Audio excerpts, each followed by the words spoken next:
खुलुमबाय बे समाव बडलेण्ड इंखं टेलिभिजननि स्टुडिय'आव आं मिथिका नार्जारी दिनै मोनाबिलिनि गाहाय रादाबफ्राव दङ। श्रीरामपुराव 20 लाख रांनि अरुणाचली जौ गोजा हमदों। नेशनेल उसु कुंफु बादायलायनायाव बाक्सानि जुबिन दैमारिया ब्रन्ज मेडेल मोननो हादों। बजालिनि सिङिमारियाव गोदानै लुफुंनाय फाक्का लामानि लेबारफोरनि गोख्रों सोमावसारनाय।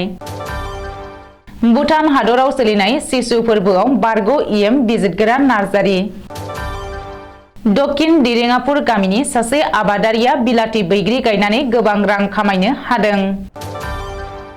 सोनाब बंगनि रायजो बेंगिरि सिबि आनन्द बसनो Z+ सिकिउरिटि।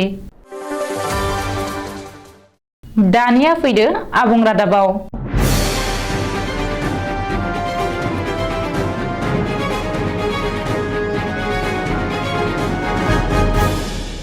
कक्राझार जिल्लानि सिमालटापु पुलिस आउटपस्टनि पुलिसा सेबनानै गोबां बिबांनि अरुणाचली जौ हमनो हादों। मोनसे स्रोद मोननाय सुलुंखौ बिथा खालामनानै सिमालटापु पुलिसा थांनाय हराव 31 नं हादरारि राजा लामायाव सेबनानै NL02N4898 नम्बरनि गंसे टेंकार ट्राकखौ हमनानै सेबनाय समाव ट्राकनिफ्राय अरुणाचली जौनि 366 कार्टुन मोननो हायो। खान्थि बेरेखायै लाबोनाय बे जौखौ बिहार फारसे लांनाय समावनो पुलिसा सेबनाय समाव हमनो हायो। हमजानाय जौनि बेसेना 20 लाख रां जागोन होननानै पुलिसनि सुलुङाव फोरमायदों। पुलिसा जौखौ हमनो हायोब्लाबो नाथाय पुलिस फैनायनि सिगाङावनो ट्राक सालायग्राया खारखोमायो होननानै पुलिसा फोरमायदों। पान्जाबनि अमृतसराव जानाय कुंफु असु एसोसिएशन इन्डियानि बानजायनायाव आरो kung fu wushu Federation of Asia आरो इन्टारनेशनेल कुंफु असु फेडारेशननि हेफाजाबजों 2022 मायथाइनि 28 दिसेम्बर खालारनिफ्राय 30 दिसेम्बर खालारसिम सानथामनि हाबाफारिजों खुंफुंजानाय 2022-23 KWAI 19 द नेशनेल कुंफु असु चेम्पियनशिपआव बाक्सा जिल्लानि सालबारि महकुमानि बेन्दोङाव थानाय मायंपारा मैराजार फामुनि जुबिन दैमारिया गेलेनानै देरहासार जानानै ब्रन्जनि मेडेलजों लोगोसे सार्टिफिकेट लाबोनो हादों। जुबिन दैमारिनि देरहासारनाया गावनि थाखायल' नङा गासै बर' हारिनि थाखाय गोजोनथाव आरो गोग्गाथाव मोनसे फिथाइ। पान्जाबाव जानाय बे कुंफु असु चेम्पियनशिपआव गेलेनानै देरहासार जानानै आरोबाव इन्टारनेशनेल लेभेलाव गेलेनो खाबु मोनगोन होननानै फोरमायदों। 2022-23 KWAI कुंफु असु चेम्पियनशिपआव आसामनिफ्राय सा 122 गेलेहैदोंमोन आरो गासैबो देरहासार जाबोनो हादों। बेनि गेजेराव साब्रैया बाक्सा जिल्लानि, बे साब्रैनि गेजेराव जुबिन दैमारियाबो सासे आरो गुबुन साथामाबो बाक्सा जिल्लानि सालबारि महकुमानि बेन्दोङावनो थानाय सासेया दुम्बुरुगुरिनि आरो गुबुन सानैया माज्राबारिनि।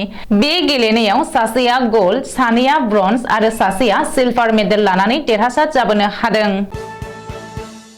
बजालिनि सिङिमारिनिफ्राय सियालमारिसिम थांनाय फाक्का लामा लुफुंनायनि हाबसननानै थानाय लेबारफोरनि सोमावसारनाय।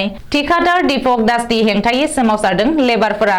1 बोसोरनि मोननो गोनां लेबारफोरनि रांखौ होयिनि थाखाय रागा जोंदों लेबारफोरा। थिकादार दीपक दास गो बेक, थिकादार दीपक दास हाय हाय, लेबारफोरनि मोननो गोनां रांखौ नांजोबगौ बायदि स्लगानजों गोख्रों सोमावसारदों। थांनाय 2022 मायथाइनि जानुवारिनिफ्राय गोदान बोसोर 2023 मायथाइनि जानुवारिसिम 1 बोसोर जाबाय, नाथाय थिकादार दीपक दासआ माखासे लेबारफोरनो हाजिरा रांखौ दासिमबो होनाय जायाखै होननानै फोरमायदों। सान हर खस्थ' खालामग्रा लेबारफोरनि मोननो गोनां हाजिरा रांखौ होयो ना होआ थिकादार दीपक दासआ बेखौ उननि समावसो नुनो मोननाय जागोन।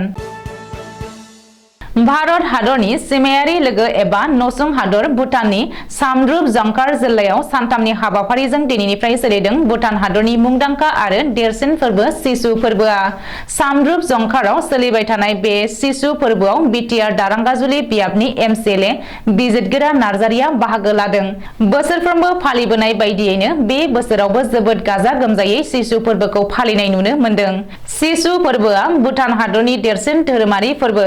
गाहायै बुद्ध धोरोम सिबियारिफोरा बे फोरबोखौ समायना हारिमुआरि गाननाय जोमनायनि गेजेरजों मास्क दान मोसानानै गोबां सुबुं अनजिमा बाहागो लानायनि गेजेरजों फालियो।